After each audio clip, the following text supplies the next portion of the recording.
Hi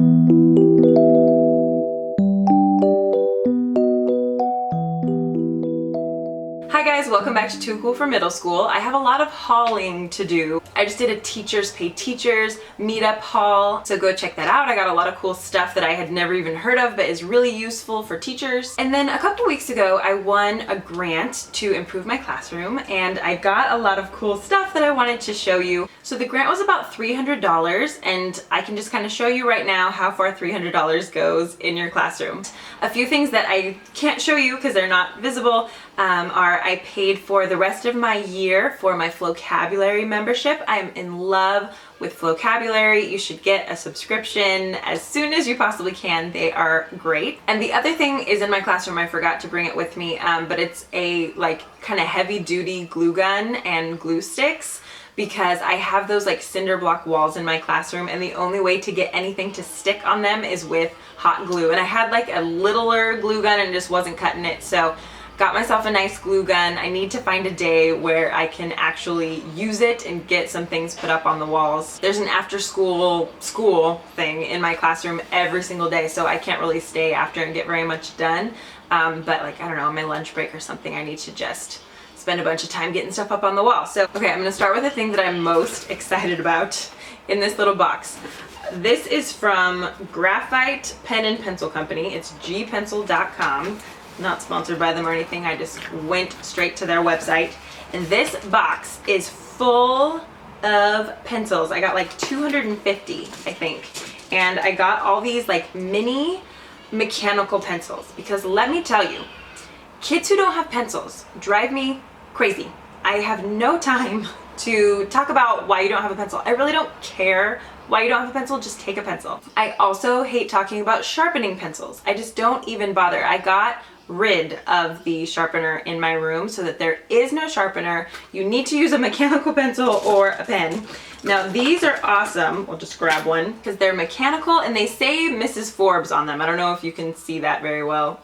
I'll put a picture of these on Instagram so you can see a little bit closer, but they say Mrs. Forbes. They're not gonna last super long. Like this, you know, it's like half a pencil. It's supposed to be like a golf mechanical pencil. You know, this will last a couple weeks or something, and it's gonna run out of lead. Whatever, throw it away, that's fine.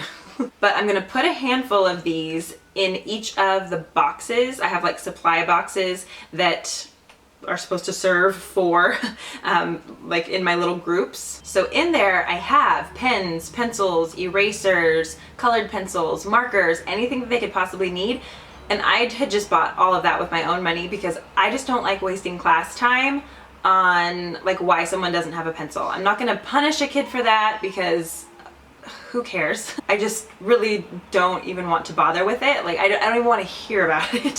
So having a bunch of these, like I will stick this many in each box and I don't want to ever hear you say you don't have a pencil, just take one. And then they say my name on them, so hopefully that will be a reminder to put them back in the box and not take them with you. But even if a bunch of them go missing, whatever. I've got 250. The longer that I don't have to hear, but I don't have a pencil, the better.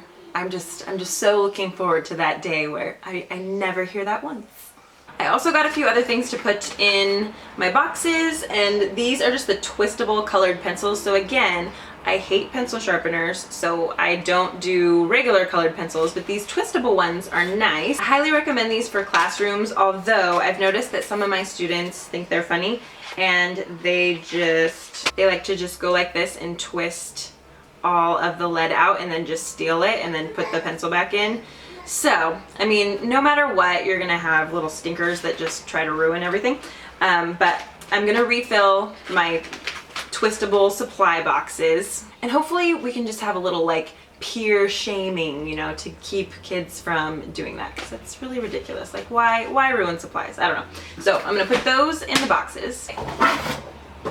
Okay, and the rest of what I got is all books. I asked for suggestions for books. I just put a little thing up on Google Classroom and kids gave me suggestions. I got these a while ago and I can't remember what I got, so let's go through them. I got a couple of Frank Peretti books. These ones actually weren't suggested, but they just came up on Amazon when I was looking. And I remember reading some books by Frank Peretti when I was in middle school and I really liked them. They are super long, but they're like kind of creepy, kind of supernatural, but like Definitely nothing inappropriate or anything in them, so I like these. This one I have never read, Unusual Chickens for the Exceptional Poultry Farmer by Kelly Jones. And a couple of my students have chickens. Like, we live in the suburbs, but some of them have chickens, and so I just thought this one was kind of a funny one. This was a suggestion by a student. This is Seraphina and the Black Cloak by Robert Beatty. This one sounds really good. Never go into the deep parts of the forest, for there are many dangers there and they will ensnare your soul. Ooh. This one looks really cool. This is another student suggestion, Escape from Mr. Lemoncello's Library. Even the front just looks like a lot of fun. When Kyle learns that the world's most famous game maker has designed the town's new library and is having an invitation-only lock-in on the first night, he is determined to be there. Oh, this sounds really cool. My library is going to be so awesome. Oh, this one must be another part of the series, because it says Seraphina and the Twisted Staff, also by Robert Beatty. This one is a hardcover. The story drips with suspense, wrapping readers into the narrative just as easily as the man in the black cloak binds its young victims. That's by the School Library Journal. Okay, this one is part of a series that I bought with my last book haul. I can link that below for you. And I think I got the first 3 in the series. This is the Mysterious Benedict Society. And you know what? I think this is the 5th one in the series. So I have the first 3. This is the 5th one. I hope I bought the 4th one as well. If not, I just need to go get that on Amazon real quick. But I started reading the first one. It's awesome. And like 7 of my students have already read through the first 3. Like, they tell each other when they're done so they can put it back and the next person can grab it. So they are loving these. I definitely suggest them for like a middle school classroom. This is The Summer I Turned Pretty by Jenny Han. I always like having some of these just like girly books in there. When each summer begins, Belly, why is her name Belly? That's a bummer of a name. Belly leaves her school behind and escapes to Cousins Beach, the place she has spent every summer of her life. Not only does the beach house mean home away from home, but her favorite people are there. Belly's heart belongs to Conrad. Will he offer his to her? Will this be the summer that changes everything? I don't know. That one looks kind of fun. This one I got because I love it, and it was in my library before. I've had like 10 books that I really loved that are just, they've disappeared, they're gone. So I had to replace them. So this is The Fault in Our Stars by John Green. I have a really cool like fabric poster of this book, like the other, like the alternate cover, like the movie version cover of this book behind my desk. And so many of my students hadn't read this. I guess it came out when they were kind of too young, but I really like this one. I think it's good for kids to read about like sadness and sickness before you experience really hard things like that. I think it's kind of nice to like go through it with a character in a book, and then if those type of things happen to you in the future, like you've just at least like emotionally kind of been through it. I mean, I cried at the end of this book for sure. And a couple years ago, all my 6th graders read it, and then when it came out in the theaters, we took a little field trip and went and watched it on the last day of school. Actually, I remember it was so much fun. So this one's really good. Oh, good. Okay, yes, this is the 4th one. Wow, this is like really thin. Is this the 4th one? Oh, this is the Book of Perplexing Puzzles, Elusive Enigmas, and Curious Conundrums. Oh, this doesn't look like a book. Oh, this is like Rules of the Institute, one of the founding members. Oh, like little hieroglyphic symbols. This is actually very cool, but I don't really understand what it is, but I think my students will. So I'll just put this in the library and see how it goes. This one is If I Stay by Gail Foreman. I remember this one became a movie a little while ago, I think, and so I don't know, sometimes it's just nice to have a few that someone could read the book and then go see the movie. It's just kind of fun.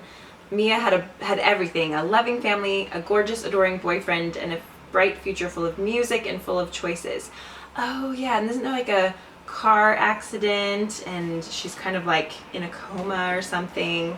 I don't know. Again, you know, I feel like going through dramatic things with a character in a book is not a bad thing for middle schoolers. Like, they are very dramatic. That's just the way that their brains work, and it's kind of nice to have that outlet. I was very dramatic as a 6th grader, and I probably should have been reading a little bit more. This one I think is another suggestion, The Haunting of Sunshine Girl by Paige McKenzie. Oh, based on the YouTube web series Phenomenon. Huh, okay, I'll have to check out that YouTube channel. A hit paranormal series based on the wildly popular YouTube channel about an adorkable teenager living in a haunted house. Oh, Well, this is really cool. So Paige McKenzie, the irresistible face of The Haunting of Sunshine Girl, began playing Sunshine as a high school junior. Today, the YouTube series boasts a viewership of over 150 million views and is in development as a television show. She lives in Portland, Oregon. A couple more. Okay, this is... Aw, man. This is another suggestion. This is Amulet, book 1 in the Stone Keeper series. Okay, I don't mind graphic novels like this, and my students love them. However, we were trying to do a lesson the other day on visualization, like visualizing your character and like the environment they're in and stuff. And so many of my kids had like the Diary of a Wimpy Kid books, or like that Luke kid or whatever. And the visualization is already taken care of for them, so they never develop that skill. So this is cool to have, but some of my students need to back away from the graphic novels. Okay, and there's one left. Oh, this is also by Jenny Han. Didn't I have another one by Jenny Han? This one is called P.S. I Still Love You. One thing I liked about the cover of this book is that it has this really cute Asian girl on the cover, and almost all of my students are Asian, and I just rarely see like books that have Asian American faces on them, and I just think we need to have some in my library. You just want to, every so often at least, read about somebody that looks like you and maybe has a similar experience to you. I don't know anything about this book. I don't know if she's like, if they even talk about her culture at all. Oh, hey, no, okay, so Jenny Han. Yay, she's Asian. I just want to make sure that I have a diverse group of authors on my library shelves and a diverse group of characters, because so much of the literature that you read as a middle schooler and a high schooler really shapes you, and it's not fair if you only have access to like one type of character. Okay, so I need to bring all this stuff into my classroom now. I'm especially excited about those pencils. Thank you for watching. Let me know if you've read any of those books, because I like to read through some of the books that I buy for my library. Obviously, I can't read through all of them, but if I were just to pick one of those, which one should I start with? Thank you for always having such amazing suggestions. I will see you in my next video.